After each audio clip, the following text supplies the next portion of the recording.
ছিনতাই মামলায় 3 অভিযুক্তকে গ্রেফতার করল পুলিশ। অন্যান্য ছিনতাইয়ের ঘটনায় ছিনতাইবাজরা আজও অধরা।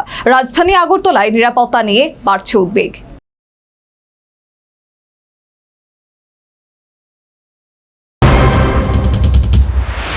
রাজধানী আগরতলার ছিনতাই মামলায় 3 অভিযুক্তকে গাড়ি সহ গ্রেফতার করেছে আগরতলা পূর্ব থানার পুলিশ। শুক্রবার সংবাদ মাধ্যমের মুখোমুখি হয়ে তথ্য জানান থানার ওসি সুব্রত দেবনাথ। তিনি জানান, 18 এপ্রিল দায়ের হওয়া এক অভিযোগের ভিত্তিতেই তদন্ত শুরু হয়। সেই মামলাতেই 3 জনকে গ্রেফতার করা হয়েছে। কালকে যারা অ্যারেস্ট করেছি তাদের একজন হলো রাজেশ দাস, তার বাড়ি বর্ডারগুল চত্বর। অঙ্কুর নম, তার বাড়ি হলো ভট্টপুকুর। আর 3 নম্বর ছিল সুপ্রিম চৌধুরী, তার বাড়ি ওল্ড কালীবাড়ি কৃষ্ণনগর। আর প্রথম যেদিন থেকে মাস্টারমাইন্ড যে অ্যারেস্ট করেছিলাম সে হলো শরীফ মিয়া, তার বাড়ি বর্ডারগুল চত্বর। এই ঘটনার পেছনে শরীফ মিয়ার বাবাও ইনভলভ ছিল।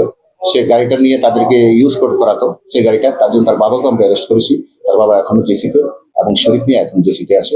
আজকে তাদেরকে আমরা বাকি 3 জনকে আজকে কোর্টে ফরওয়ার্ড করবো এবং ওদেরকেও 4 দিনের রিমান্ডে আনবো। তারা কোন জায়গা থেকে যে রিকভারি, যে মোবাইল টোবাইল, এগুলো রিকভারি, অনেক মোবাইল টোবাইল তারা কিছু বলেছে, মোবাইলগুলি কোথায় বিক্রি করেছে, অনেকদিন ধরে বেশ কয়েকদিন ধরে কাজগুলি করছে, এগুলি রিকভারির জন্য তাদেরকে আমরা রিমান্ড।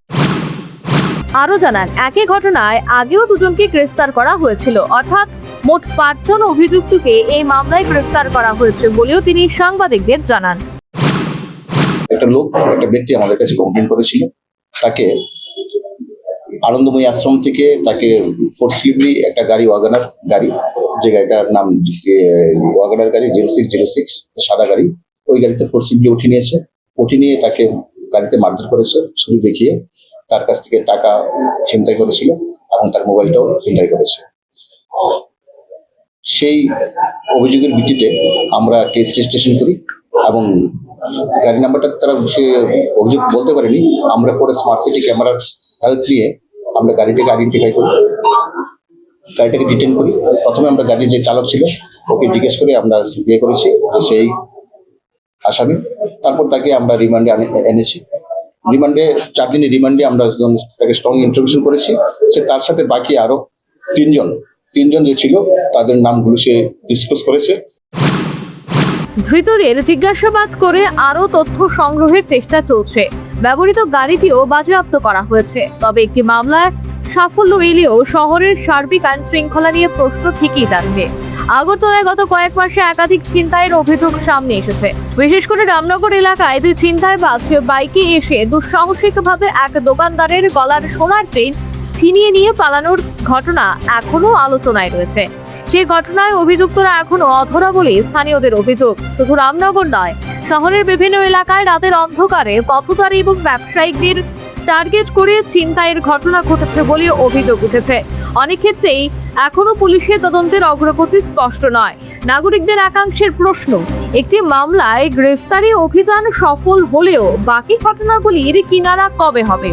রাজধানীতে নিরাপত্তা জোরদার করতে নিয়মিত টহল, নজরদারি ক্যামেরা এবং দ্রুত তদন্তের দাবি উঠেছে। কার্যত এই যাত্রায় প্রায় ছিনতাইবাজ গ্রেফতার হওয়ার বিষয়টি যথেষ্ট আশাব্যঞ্জক। তবে এখন দেখার পুলিশের পরবর্তী পদক্ষেপ শহরের অপরাধ দমনে কতটা কার্যকর হয়। Bureau report, news vanguard. Radhakrishna jewellery নিয়ে এলো অক্ষয় তৃতীয়া বিশেষ অফার। 10 থেকে 25 এপ্রিল 2026 পর্যন্ত 700 টাকা ছাড় প্রতি গ্রাম সোনার গয়নার কেনাকাটায়, 20% ছাড় হীরের গয়নার মজুরিতে এবং হীরের মূল্যে, রূপোর গয়নার মজুরিতে এবং গ্রহরত্নের মূল্যেও 20% ছাড়। পুরনো সোনা ও হীরের গয়নায় পাচ্ছেন 100% এক্সচেঞ্জ ভ্যালু। আর প্রতিটি কেনাকাটায় থাকছে নিশ্চিত উপহার। আমাদের প্রতিটি শাখায় রয়েছে ফ্রি জেমস্টোন এবং গোল্ড টেস্টিং সুবিধা, সাথে ফ্রি জুয়েলারি ইন্স্যুরেন্স। আমরা প্রতিদিনই খোলা, তাই আজই চলে আসুন আপনার নিকটবর্তী রাধাকৃষ্ণ জুয়েলারি শোরুমে। সবার সাদর আমন্ত্রণ। রাধাকৃষ্ণ জুয়েলারি, উষা বাজার, আগরতলা, ধর্মনগর, বিলোনিয়া, উদয়পুর এবং পোলো সেন্ট্রাল মল।